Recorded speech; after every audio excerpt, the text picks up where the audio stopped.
tagal mo nun, bis. Sorry naman. Hays. Galit ka? Naku, hindi. Halika na, pumasok na tayo.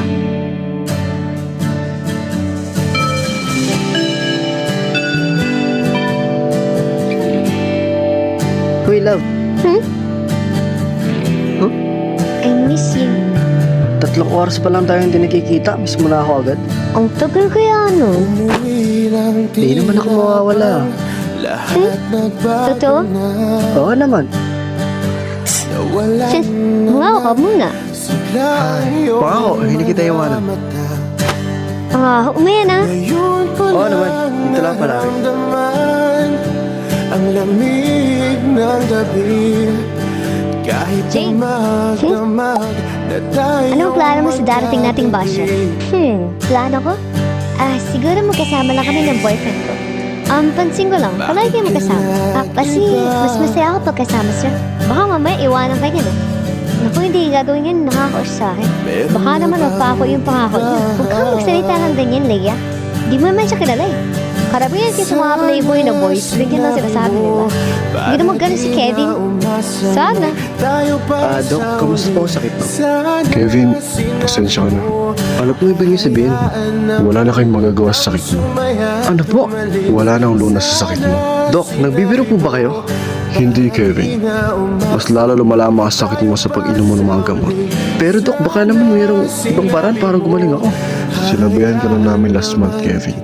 Ginawa na namin lahat ng mga kaya namin pero patuloy pa rin lumalala ang sakit mo. Kung ganun, ano mangyayari sa akin, Dok? May 2 linggo ka na lang para mabuhay.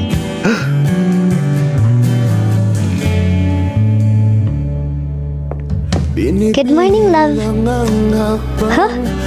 Hoy! Look, di na mamansin. Excuse me.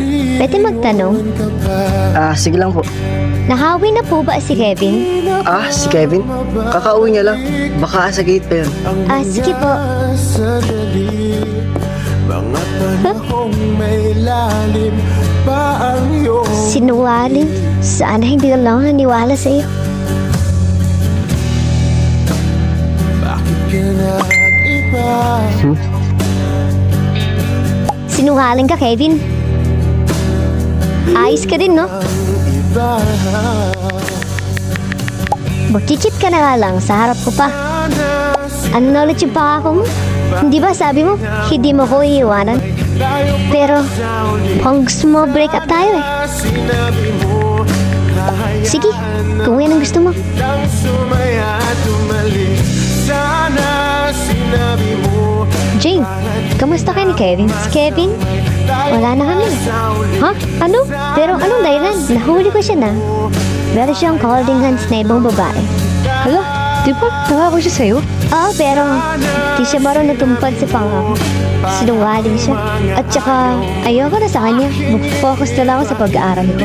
iba, sinabi mo basta tayo Uy, pre, narinig mo yung balita sa faculty? Hindi ba eh. Ano meron? Usap-usapan sa faculty. Patay na daw si Kevin kahapon. Ano? Si Kevin? Yung sa class 2? Oo daw, pre. Sabi nila, heart attack daw eh. Huh? Sir, pumasok po ba si Kevin? Ikaw pala. Di ba ikaw yung girlfriend ni Kevin? Opo sir, ako nga po. Di mo ba alam? Ang galing po. Pumano na si Kevin kahapon. Pinatake siya sa puso. Huh?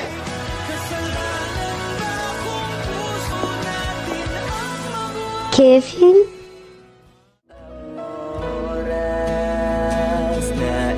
Jane. Huh? Pinapabot pala sa ito ni Kevin. Nakasulat lahat yan. Ang mga mensahe niya para sa'yo.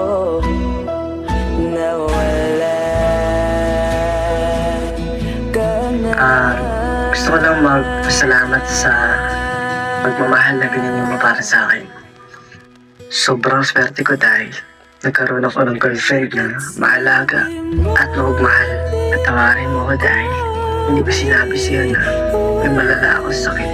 Ayaw ko kasi makita kang nalulungkot at umiiyak lang dahil lang sa akin. At dinadalakan ko rin na makahanap ka ng lalaking gagawin ng lahat para mapasaya ka. Mag-iingat ka palagi at palagi mo alagaan ang sarili mo ha, kahit na wala na ako sa tabi mo. At gusto kong malaman mo na mahal kita.